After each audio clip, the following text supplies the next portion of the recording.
Hi everyone, how are you? I hope all of you are fit and fine. So once again you are welcome in my channel. And as you know, we have already discussed present tense. So today in this video, we will be discussing past tense and future tense.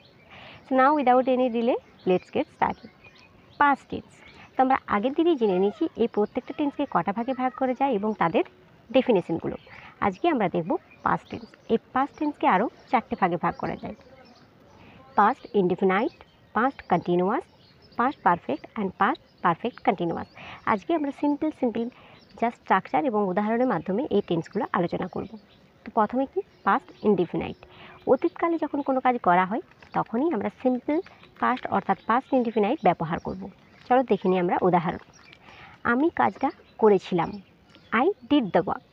এখানে structure কি subject plus V2 plus object. এখানে did কিন্তু second form বা past form, ঠিক আছে। এরপর দেখো আমি কাজটা, এরপর যেটা বলবো সেটা হলো পাস্ট কন্টিনিউয়াস। আমি কাজটা করছিলাম, যেটা কন্টিনিউ বোঝাচ্ছিল।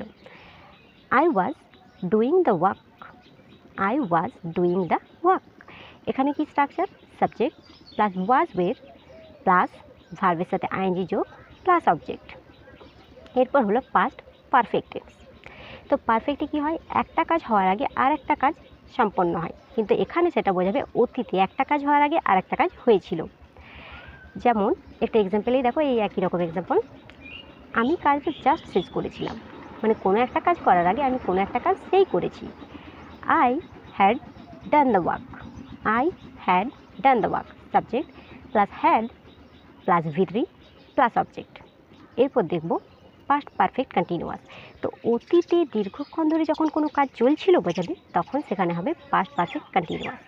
যেমন কি আমি কাজটা 2 ঘন্টা ধরে করছিলাম, I had been doing the work for 2 hours, I had been doing the work for 2 hours.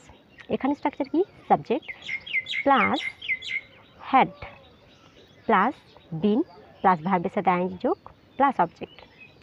এরপর আমরা দেখব ফিউচার টেন্স। তো ভবিষ্যৎকালে কোনো কাজ করা হওয়া ইত্যাদিকেই আমরা কি বলবো, যে এগুলো ফিউচার টেন্সের আন্ডারে আসছে। তো ফিউচার টেন্সকেও কিন্তু আরও চারটে ভাগে ভাগ করা যায়।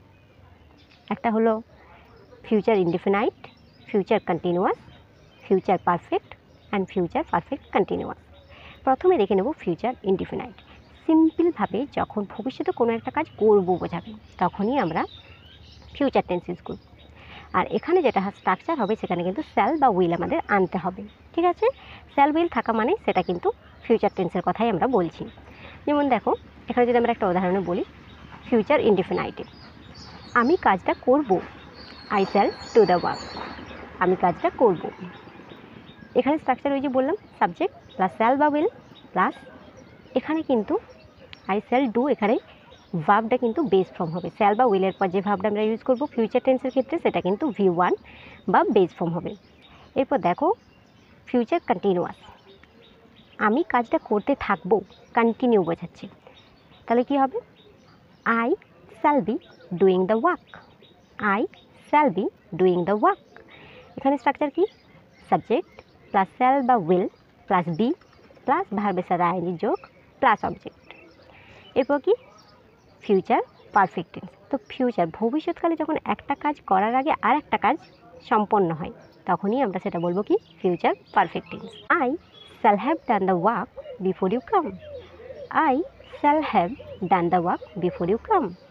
এখানে দেখো subject plus have plus shall বা will plus have plus V3 plus object. এরপর কি ফিউচার পারফেক্ট কন্টিনিউয়াস। তো ভবিষ্যতে যখন লং টার্ম অর্থাৎ দীর্ঘ সময় ধরে কোনো একটা কাজ আমরা করতে থাকবো এরকম বোঝাবে, তখন কিন্তু সেখানে পারফেক্ট টেন্স হবে, ফিউচার পারফেক্ট কন্টিনিউয়াস টেন্স হবে। যেমন কি আমি 2 ঘন্টা ধরে কাজটা করতে থাকবো, I shall have been doing the work for 2 hours, I shall have been doing the work for 2 hours. এখানে স্ট্রাকচার কি সাবজেক্ট প্লাস শ্যাল বা will plus have plus been, have বা হ্যাজ প্লাস বিন প্লাস ভার্বের সাথে ING যোগ plus object. তো দেখো আজকে খুব ইজিলি আমরা একটা উদাহরণ দিয়েই সমস্ত অর্থাৎ পাস্ট এবং ফিউচারের যে 4টে করে ভাগ আছে সেই টেন্সগুলো আমরা দেখে। তা আশা করছি তোমাদের এই ক্লাসটা ভালো লাগলো। আর আমি খুব একটা তাড়াতাড়ি ভিডিও করতে পারছি না, তার জন্য আই এম সরি, কিন্তু আমি চেষ্টা করব যে আমি যখনই টাইম পাই আমি তখনই এভাবে তোমাদের জন্য ভিডিও করতে থাকবো। আশা করছি আজকের ক্লাসটা তোমাদের ভালো লাগলো। Thank you for watching this video.